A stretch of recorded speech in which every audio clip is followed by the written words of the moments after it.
The Confessions of Saint Augustine, Book 1, Chapter 7. Hear, O God, alas for man's sin. So says man, and you pity him, and you made him, but sin in him you made not. Who reminds me of the sins of my infancy, for in your sight none is pure from sin, not even the infant whose life is but a day upon the earth. Who reminds me, does not each little infant in whom I see what of myself I remember not? What then was my sin? Was it that I hung upon the breast and cried?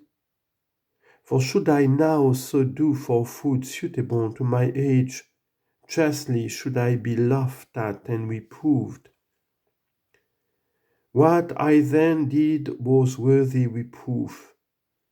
But since I could not understand reproof, custom and reason forbade me to be reproved. For those habits, when grown, we root out and cast away. Now no man, though he prunes, wittingly casts away what is good.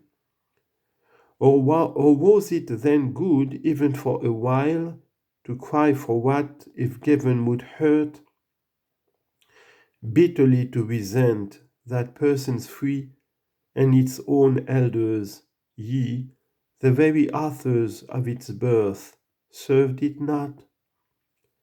That many besides, wiser than it, obeyed not the nod of its good pleasure, to do its best to strike and hurt, because commands were not obeyed, which had been obeyed to its hurt. The weakness then of infant limbs, not its will, is its innocence.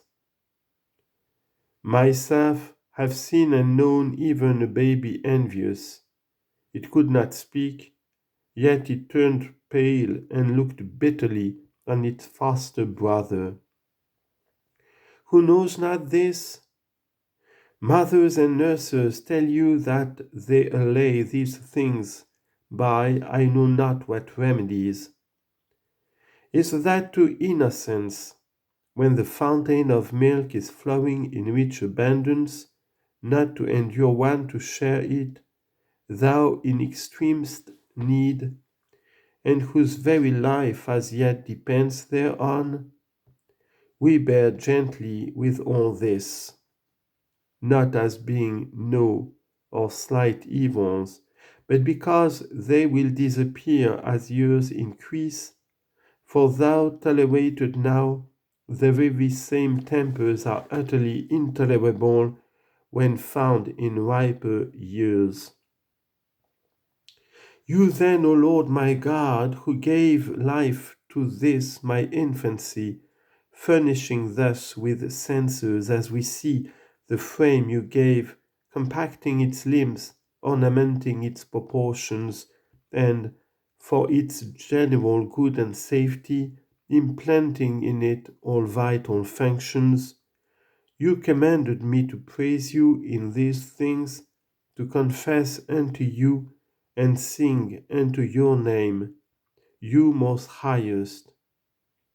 For you are God, almighty and good, even had you done not but only this, which none could do but you, whose unity is the mould of all things, who out of your own fairness make all things fair, and order all things by your law. This age then, Lord, whereof I have no remembrance, which I take on others' word, and guess from other infants that I have passed, who thou the guest be, I am yet lost to count in this life of mine which I gave in this world. For no less than that which I spent in my mother's womb is it hid from me in the shadows of forgetfulness. But I was shapen in iniquity, and in sin did my mother conceive me. Where, I beseech you, O my God, where, Lord, or when was I, your servant, guiltless? But lo, that period I pass by, and what have I now to do with that of which I can recall no vestige?